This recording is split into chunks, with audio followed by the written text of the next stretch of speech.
जलियांवाला बाग हत्याकांड के बारे में तो सबने पढ़ा और सुना होगा, लेकिन क्या आप हरियाणा के उस गांव के बारे में जानते हैं जिसने 1857 की क्रांति से जुड़े लोगों की मदद की?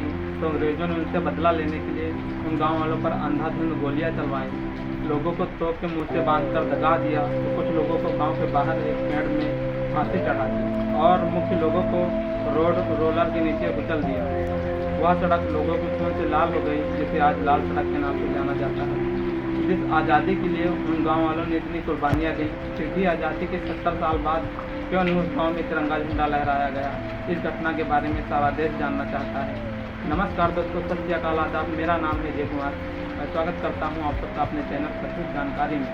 दोस्तों, यह सच्ची घटना है हरियाणा के भिवानी जिले के रोहनाथ गाँव। इस गांव के लोगों के पूर्वजों का बलिदान जुड़ा है 1857 की पहली स्वतंत्रता संग्राम से, जब मंगल पांडे ने गाय या सुअर की चर्बी से बनने वाले कारतूस को इस्तेमाल करने से मना किया, तो अंग्रेजों ने फिर भी यह कारतूस नहीं इस्तेमाल करने के लिए कहा, तो मंगल पांडे ने अपने अंग्रेजी आला अधिकारियों पर हमला कर दिया। इसी कारण 8 अप्रैल 1857 को मंगल पांडे को फांसी दे दी गई। फिर 9 मई 1857 को मेरठ में 85 सैनिकों ने नए राइफल का इस्तेमाल करने से मना कर दिया, तो अंग्रेजी हुकूमत ने उन्हें 10-10 साल की सज़ा सुनाई। यह क्रांति 10 मई 1857 को मेरठ में सिपाही विद्रोह के रूप में शुरू हुई थी। 11 मई 1857 को मेरठ के विद्रोही सैनिक दिल्ली पहुंचे और उन्होंने दिल्ली शहर पर कब्जा किया और बहादुर शाह जफर को भारत का सम्राट घोषित किया। 1857 के भारतीय विद्रोह में दिल्ली महत्वपूर्ण केंद्र बन गया था।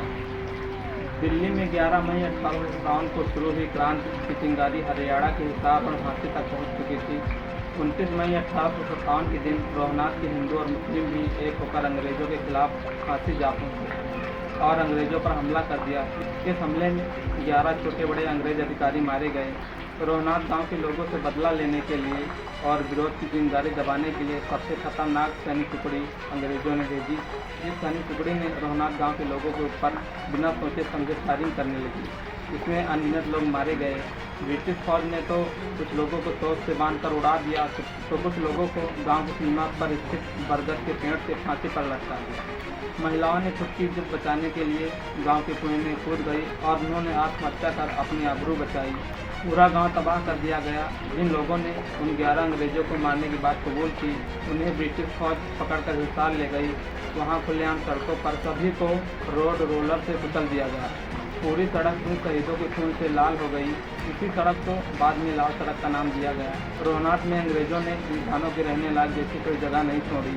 अंग्रेजों ने पानी के सारे एकमात्र साधन कुएं को मिट्टी से बंद कर दिया, ताकि कोई यहाँ रुकना भी चाहे तो वह प्यासा मर जाए। रोहनाथ को पूरी तरह बर्बाद करने के बाद कई महीनों तक यहाँ कोई इंसान नहीं नजर आया। अभी अंग्रेजों का अत्याचार यहाँ पर समाप्त नहीं हुआ था। अंग्रेजों ने रोहनाथ को बागी गांव घोषित कर दिया और सभी आसपास के गांव को चेतावनी दी, जो भी रोहनाथ के गांव के लोगों की मदद करेगा उन्हें कठोर से कठोर सजा दी जाएगी। अब जो लोग बचे थे वह तो गाँव छोड़कर चले गए। अंत में अंग्रेजों ने रोहनाथ गाँव को नीलाम करने का फैसला किया। उस वक्त 20 अप्रैल 1858 को यह गाँव 8100 रुपये में नीलाम कर दिया गया। यह गांव बाहरी लोगों को नीलाम किया गया, ताकि बाद में रहने वाले लोगों का परिवार यहां आकर अपना हक न जता सके। तो सालों बाद लोगों ने जब रोहनाथ में वापसी की, लेकिन तब तक सब कुछ बदल गया था। जो ज़मीनें पहले उनकी हुआ करती थी, उन्हें उन्हीं की ज़मीन पर मजदूर बना दिया गया। इतिहासकार के.सी. यादव ने अपनी किताब role of honour Haryana martyr 1857 का हवाला दिया। इसमें उन 52 जमींदारों 27 बटेदारों का जिक्र किया है जिनकी ज़मीनें जब्त की गई थी 1857 की नीलामी में। इतिहासकार यादव इस बात के समर्थक हैं कि जब्त की गई ज़मीन से दुगनी ज़मीन मुआवजे के रूप में दी जाए और सरकारी नौकरी में उन बुजुर्गों के वारसों को अवसर दिया जाए। और सबसे ज़रूरी बात, 1857 की क्रांति के 14 महीने बाद 8 जुलाई 1858 को लॉर्ड कैनिंग द्वारा प्रांत की घोषणा की गई। इस विद्रोह ने भारत से ईस्ट इंडिया कंपनी का शासन खत्वांत कर दिया। इसके बाद भारत पर ब्रिटिश सरकार द्वारा सीधे गवर्नर जनरल नामक प्रतिनिधियों के माध्यम से शासन किया जाने लगा। 1957 में जब पंजाब के मुख्यमंत्री थे प्रताप सिंह कैरो, उस वक्त पंजाब 2 भागों हरियाणा और पंजाब में विभाजन नहीं हुआ था। मुख्यमंत्री ने तब 1857 की 100वीं वर्षगांठ मनाने के लिए प्रस्ताव रखा था रोहनाथ की शहीद कमेटी के कहने पर। फिर इसी शहीद कमेटी ने 15 नवंबर 1971 को इंदिरा गांधी से भी मुलाकात की, जिन्होंने इस मसले का आश्वासन दिया नीलामी की ज़मीन जिनकी थी उन्हें वापस दी जाए, लेकिन भारत पाकिस्तान के युद्ध शुरू होने के कारण ऐसा नहीं हो सका।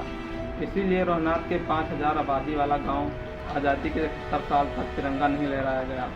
उनका कहना है आज़ादी के बाद से किसी भी सरकार की ओर से उनके पूर्वजों की इज्जत नहीं की गई और न ही उन्हें वाजिब मुआवजा दिया गया। गांव के सरपंच ने कहा कि गांव के लोग राष्ट्रीय उत्सव में हिस्सा तो लेते हैं, लेकिन गांव में तब तक तिरंगा नहीं लहराया जाएगा जब तक कि इंसाफ नहीं मिलता। 23 मार्च 2018 को मुख्यमंत्री मनोहर लाल खट्टर गाँव में तिरंगा लहराने पहुँचे और मुआवजे के नए वादे भी किए, लेकिन सरपंच ने कहा हम सब तब तक तिरंगा नहीं लहराएंगे जब तक कि उनकी ज़मीनें उन्हें वापस नहीं दी जाएंगी और उनके पूर्वजों को स्वतंत्रता सेनानियों के बराबर दर्जा नहीं दिया जाता। यही कारण था रोहनाथ गांव का, जिसने आज़ादी के 71 साल तक तिरंगा नहीं फहराया अपने गांव में। आज़ादी की लड़ाई जिन्होंने भी लड़ी उन्हें उनका श्रेय मिलना चाहिए। आप इस गांव के बारे में क्या सोचते हैं, कमेंट बॉक्स में अपनी राय दीजिए। और आज का वीडियो कैसा लगा, अगर वीडियो अच्छा लगा हो तो वीडियो को लाइक कमेंट शेयर कीजिए और चैनल को सब्सक्राइब। मिलते हैं फिर किसी वीडियो में, तब तक के लिए धन्यवाद। जय हिंद, जय भारत।